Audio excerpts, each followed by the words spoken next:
Bismillahirrahmanirrahim.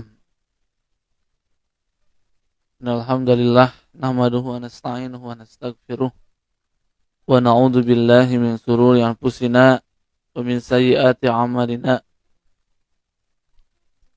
May yahdihillahu fala mudilla lahu wa may yudlilhu fala hadiyalah.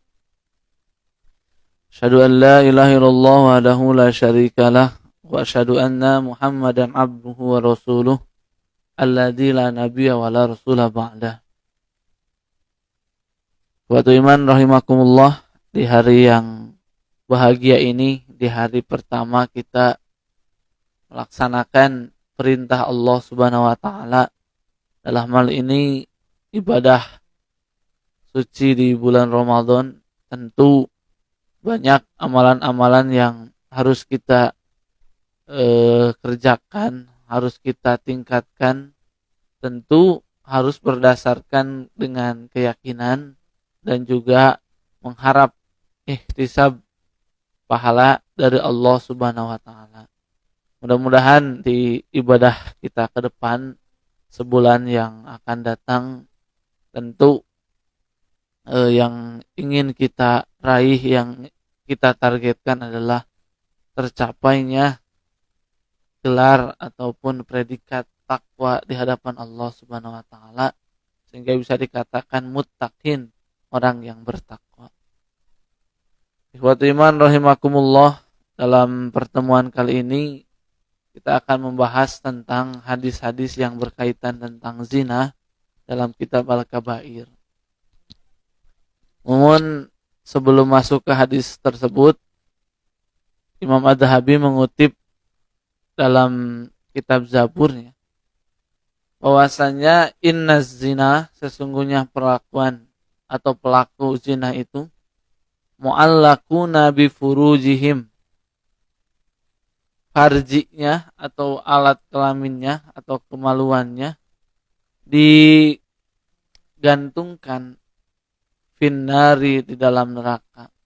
Artinya akan disiksa di dalam neraka. Yadribuna, mereka akan, atau yudrabuna, mereka akan dipukul alaiha, atasnya, bisyatin min hadidin, dengan pecut, dengan apa istilahnya, alat ya, min hadidin, dari besi. Kemudian jika sudah beres satu pecutan atau siksaan tersebut, nadathuz zabaniyah, malaikat zabaniyah apa istilahnya, memanggil, aina kana hadas saut, mana suaramu yang dulu engkau apa istilahnya engkau keluarkan di dunia. Suaranya itu wa anta tadhaku, kamu begitu tertawa gembira, wa tafroh juga sama, bergembira, wa tamroh, suara penuh dengan kesombongan, seakan-akan tidak diperhatikan oleh Allah Subhanahu wa taala. Wala turaqibu Allah taala wala tastahyi minhu. Engkau merasa tidak diperhatikan oleh Allah dan tidak ada rasa malu kepada Allah Subhanahu wa taala. Di malaikat zabaniyah, kalau menurut kitab Zabur, nanti akan bertanya, tentu pertanyaan yang merendahkan, sekaligus pertanyaan yang membuat para pelaku zina ini menyesal.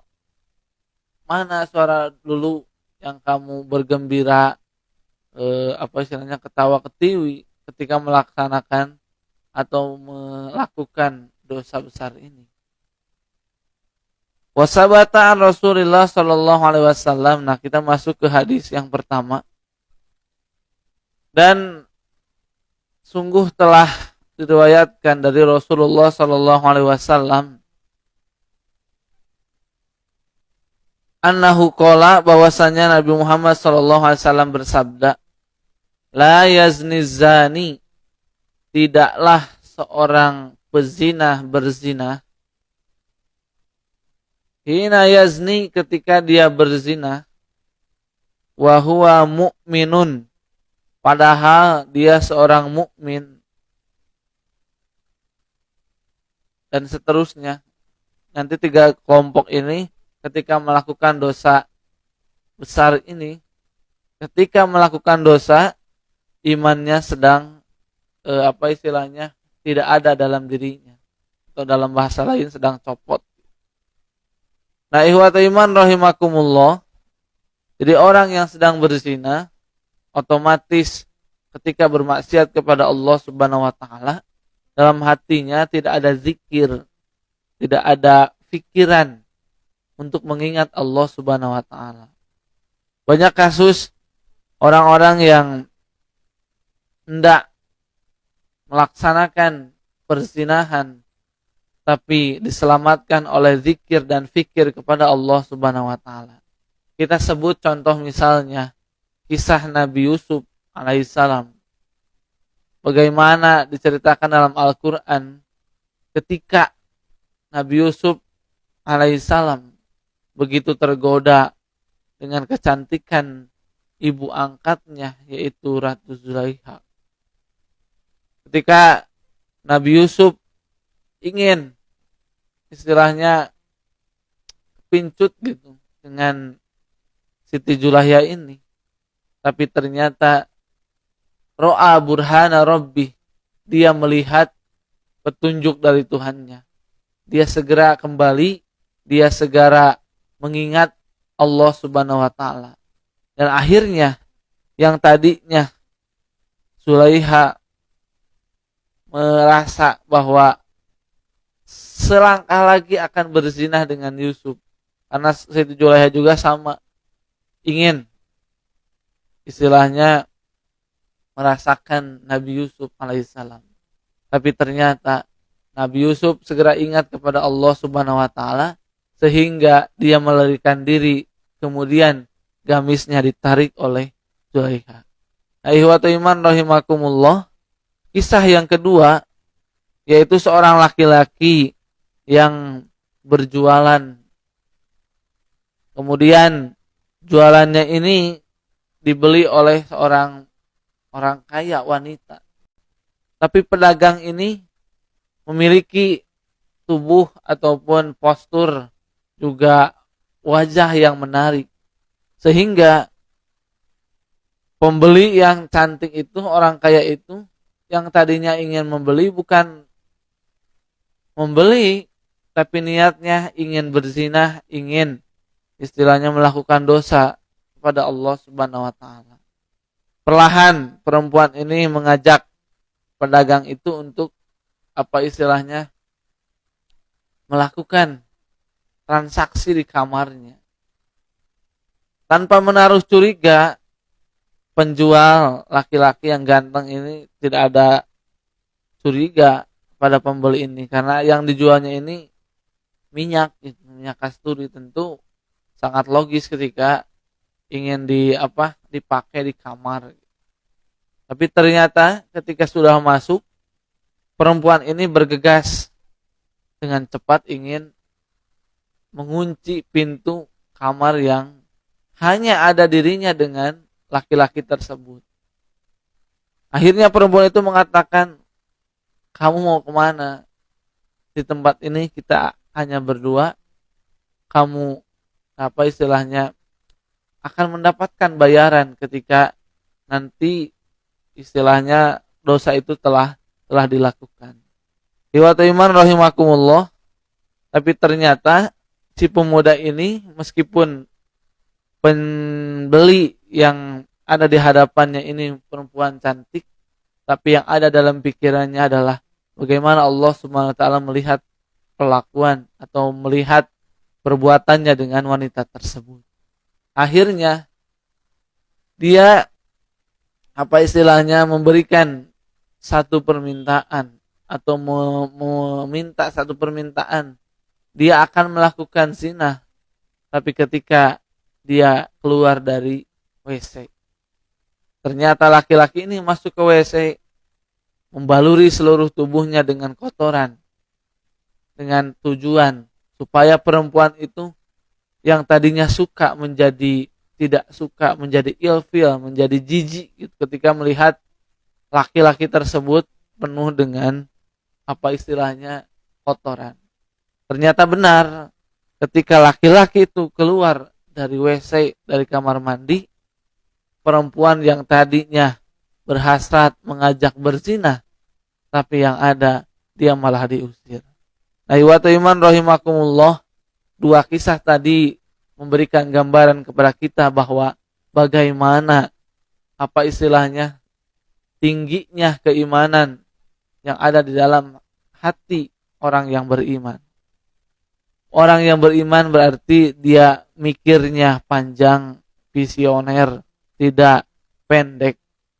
Orang yang lemah imannya mungkin lakukan saja, nanti toh bisa di apa istilahnya kesempatan lain untuk bertaubat kepada Allah Subhanahu wa taala. Tapi orang beriman bukan itu yang dipikir, bukan kenikmatan yang sesaat yang dipikir, tapi kenikmatan yang abadi, yakni di akhirat. Karena tidak ada kenikmatan yang hakiki ketika mengamalkan apa yang diperintahkan oleh Allah dan menjauhi apa yang dilarang oleh Allah Subhanahu wa taala. Ikhwatul iman rahimakumullah, dalam hadis lain Rasulullah sallallahu alaihi wasallam mengatakan, "Man zana aw syaribal khamra naza'allahu minhu al-iman." Ini menguatkan hadis tadi. Siapa yang berzina, siapa yang minum khamr, naza'allahu minhul iman. Allah mencabut dalam hatinya keimanan ketika apa istilahnya melakukan perbuatan tersebut. Jadi kalau melihat hadis ini, jadi imannya itu bukan hanya surut, tapi sudah tidak ada dalam hatinya karena dicabut oleh Allah Subhanahu wa taala. Berarti ikhwatul iman rahimakumullah, yang hanya melakukan perbuatan zina ini yang tidak punya keimanan, yakni orang kafir, karena mereka tidak memiliki sistem pernikahan, sistem yang istilahnya menghalalkan satu hubungan dengan lawan jenisnya. Ikhwatul iman rahimakumullah, umpamanya dalam hadis itu disebutkan kama yakhla'ul insan al-qamisa min ra'sihi, sebagaimana manusia mencabut kupiah, topi ataupun alat apapun yang ada di kepalanya. Berarti kan perpindahan tidak ada di situ. Begitupun dengan iman. Ketika melakukan perzinahan, imannya sedang tidak ada dalam hatinya, dicabut oleh Allah Subhanahu wa taala. Wa fil hadisin nabawi qala Rasulullah sallallahu alaihi wasallam, dalam hadis lain Rasulullah sallallahu alaihi wasallam mengatakan, salasatun la yukallimuhullah, salasatun la yukallimuhumullah, tiga golongan yang tidak akan diajak bicara, yang tidak akan apa istilahnya mendengarkan firman langsung Allah Subhanahu wa taala di hari kiamat. Wala yanzuru ilaihim, dan Allah juga tidak akan melihat mereka. Wala yuzakkihim, dan juga tidak akan membersihkan mereka. Walahum adzabun alim, dan bagi mereka siksaan yang pedih. Syaikhun zan, pertama orang tua yang berzina, sudah tua tapi malah berzina. Arti kan tua di sini mungkin ada yang menafsirkan bahwa dia telah menikah, maka dia apa istilahnya syekh orang tua, kakek-kakek, bapak-bapak, zan yang sudah atau yang melakukan perzinahan. Penguasa yang dolim juga tidak akan dilihat, tidak akan diajak ngobrol, dan tidak akan dibersihkan dosanya oleh Allah Subhanahu wa taala. Dan orang yang sombong tidak akan ditanya oleh Allah Subhanahu wa taala.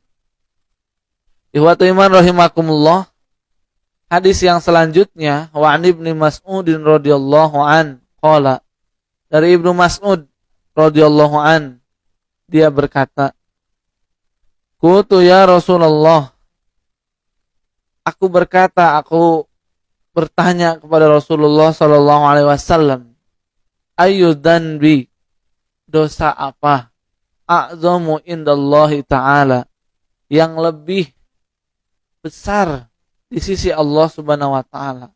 Qala Rasulullah sallallahu alaihi wasallam menjawab, antaj'ala lillahi niddan, engkau menjadikan bagi Allah tandingan, sekutu, wa huwa khalaqaka, padahal Allah saja yang menciptakan.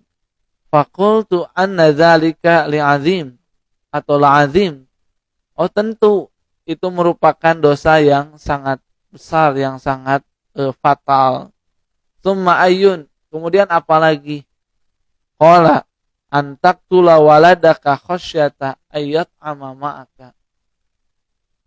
Engkau membunuh anakmu karena takut dia makan bersamamu. Qultu, kemudian aku bertanya lagi, tsumma ayyun, kemudian apa? Qala antazni, engkau berzina, antazniya bihalilati jarika, engkau berzinah dengan istri tetanggamu. Nah ini watu iman rahimakumullah, orang-orang yang melakukan dosa besar, di antaranya tadi antazniya bihalilati jarika, engkau berzinah dengan istri tetanggamu. Berarti bukan dipahami berarti kalau istri tetangga orang yang lain boleh, bukan. Ini menunjukkan bahwa engkau berzinah bukan dengan mahrammu, meskipun itu tetangga dekatmu. Jadi tetangga dekat bukan mahram. Berarti tidak boleh istilahnya berzinah ataupun melakukan hubungan suami istri kepada bukan mahramnya. Fa'anzalallahu azza wa jalla, maka turun Allah menurunkan ayat tasdiq dzalika sebagai pembenaran atas hal itu. Surat Al-Furqan tentang yang menjelaskan ibadur rahman kemarin. Walladzina la yad'una ma'allahi ilahan akhar, dan orang-orang yang tidak berdoa ma'allahi ilahan akhar. Orang-orang yang ibadur rahman itu tidak berdoa kepada selain Allah dan tidak membunuh, wala yaqtuluna an-nafsa allati harramallah, dan tidak membunuh jiwa yang diharamkan oleh Allah Subhanahu wa taala. Illa bil haq, adapun mereka membunuh tentu dengan cara yang hak, yaitu yang berhak untuk dibunuh. Wala yaznun, dan tidak mereka melakukan perbuatan zina. Wa may yaf'al dzalika, dan siapa yang melakukan salah satu di antara ketiganya itu, yalqa asama, dia akan istilahnya melakukan dosa yang besar. Yudha'af lahul azab yaumal qiyamah, akan dilipat gandakan baginya yaumal qiyamah, di hari kiamat. Wa yakhlud fihi muhana, dan akan mendapatkan kehinaan, juga dikekalkan. Kemudian ayat selanjutnya illa man taba, dan seterusnya kecuali orang yang bertaubat. Ikhwatu iman rahimakumullah, kalau kita perhatikan bahwa memang Allah Subhanahu wa taala dalam ayat tersebut menyusun dosa-dosa itu, dari rentetan yang pertama, dosa besar adalah menyekutukan Allah Subhanahu wa taala, berdoa kepada selain Allah Subhanahu wa taala, memiliki keyakinan bahwa di luar Allah Subhanahu wa taala, selain dari Allah Subhanahu wa taala, dapat mewujudkan doa-doa atau dapat mewujudkan harapan-harapan. Kemudian yang kedua, membunuh jiwa, dan yang ketiga, berzina, melakukan hubungan yang tidak diridhoi oleh Allah Subhanahu wa taala. Ikhwatu iman rahimakumullah, dalam hadis lain Rasulullah sallallahu alaihi wasallam melewat hadis yang diriwayatkan oleh Samurah bin Jundab. Ja'ahu Jibril wa Mikail, datang Jibril dan Mikail, padahal Nabi sedang tidur. Artinya mimpinya Nabi kan mimpi yang benar. Dalam mimpinya itu Rasulullah SAW diajak oleh malaikat Jibril dan malaikat Mikail. Dalam mimpi itu ada perempuan atau sepasang laki-laki yang disiksa dalam api neraka. Kemudian ditanya, siapakah perempuan ataupun laki-laki yang apa istilahnya itu yang melakukan, laki-laki perempuan yang sedang disiksa itu mereka melakukan dosa apa? Ternyata kedua malaikat itu menjawab, mereka adalah orang yang sedang berzina. Jadi siksanya itu adalah seperti apa istilahnya itu wajan, tapi di bawahnya ada api. Jadi mereka berlarian di atas wajan tersebut. Jadi orang yang berzina nanti salah satu siksaannya adalah mereka berlari di atas wajan yang panas, yang di bawahnya ada api nerakanya Allah Subhanahu wa taala. Ikhwatu iman rahimakumullah. Rasulullah Shallallahu alaihi wasallam apa istilahnya mengatakan, anna iblis, sesungguhnya iblis mengutus utusannya fil ardi, di bumi, wa yaqulu lahum, dan mereka mengatakan kepada junudnya itu, tentaranya itu, ayyukum adallu musliman, apakah di antara kalian ada yang menyesatkan seorang muslim, albastahu taj ala ra'sihi, kemudian kamu apa istilahnya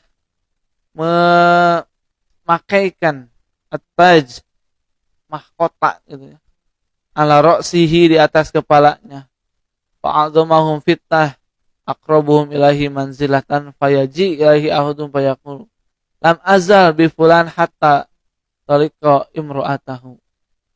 Nah, jadi setan nanti akan memberikan apa istilahnya penghargaan seperti mahkota bagi apa istilahnya siapa saja yang bisa menyesatkan, bisa menyelewengkan amal perbuatan seorang muslim.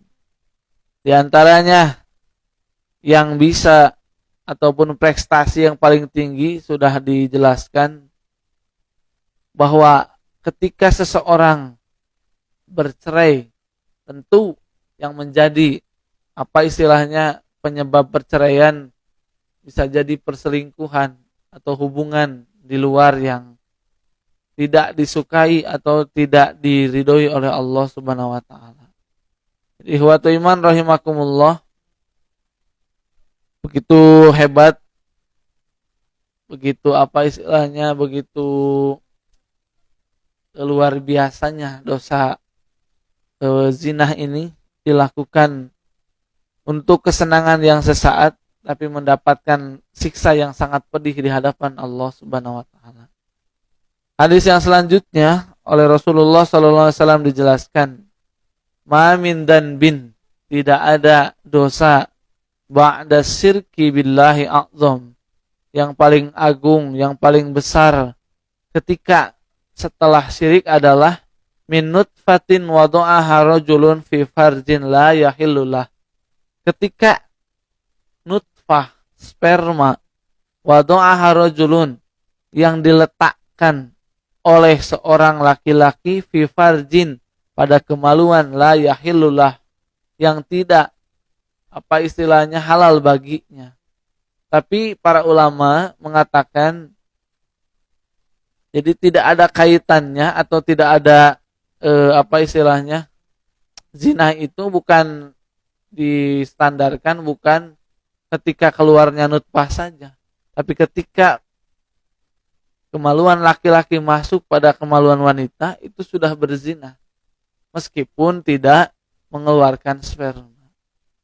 Wa qala aidan alaihi salatu wassalam fi jahannam wad, di dalam jahannam itu ada satu lembah. Di lembah itu nanti apa istilahnya, salah satu yang akan menghuni lembah tersebut adalah orang yang berzina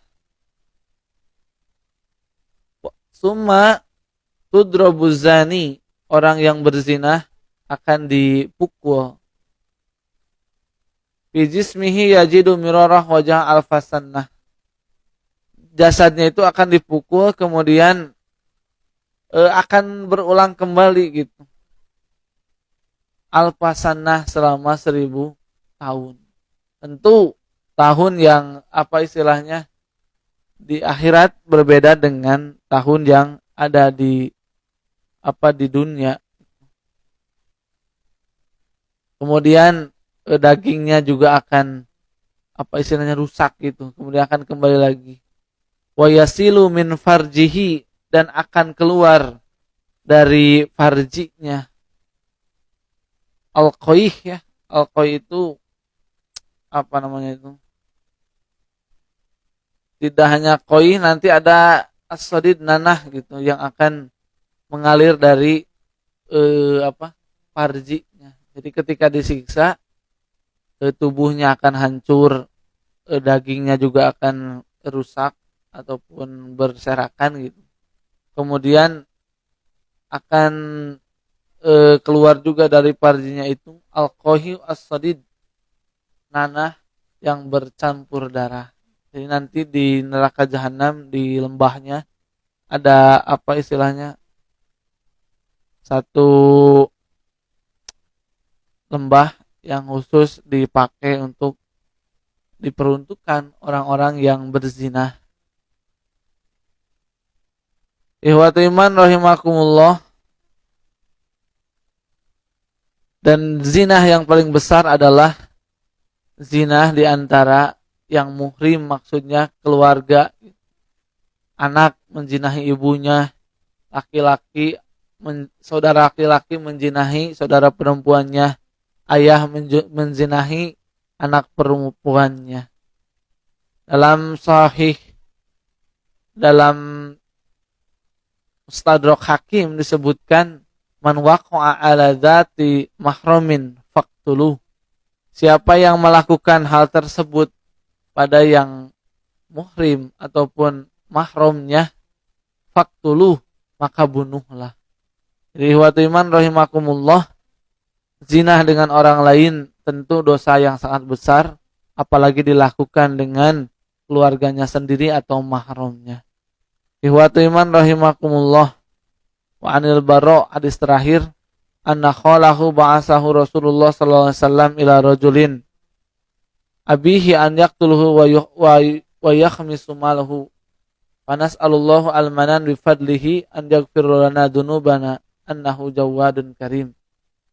Mudah-mudahan Allah Subhanahu wa taala menjaga kita dari perbuatan yang apa istilahnya hina ini, perbuatan yang dibenci ini, bahwasanya dosa ini seperti sudah disebutkan di apa istilahnya di part yang pertama, bahwa dosa ini tidak akan ditanggung oleh pribadi mereka yang melakukan perbuatan zina, tapi akan dirasakan oleh masyarakat di sekitarnya, baik itu keluarga ataupun orang lain.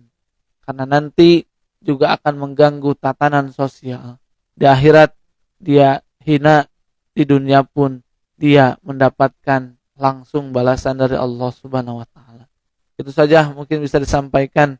Mudah-mudahan ada guna dan manfaatnya. Mohon maaf apabila ada kata yang kurang berkenan. Aqulu qouli hadza wa astaghfirullah li wa lakum. Rabbana hab lana min azwajina wa dzurriyyatina qurrata a'yun waj'alna lil muttaqina imama.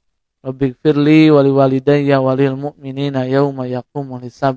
Rabbana atina fid dunya hasanah wa fil akhirati hasanah wa qina adzabannar. Assalamualaikum warahmatullahi wabarakatuh.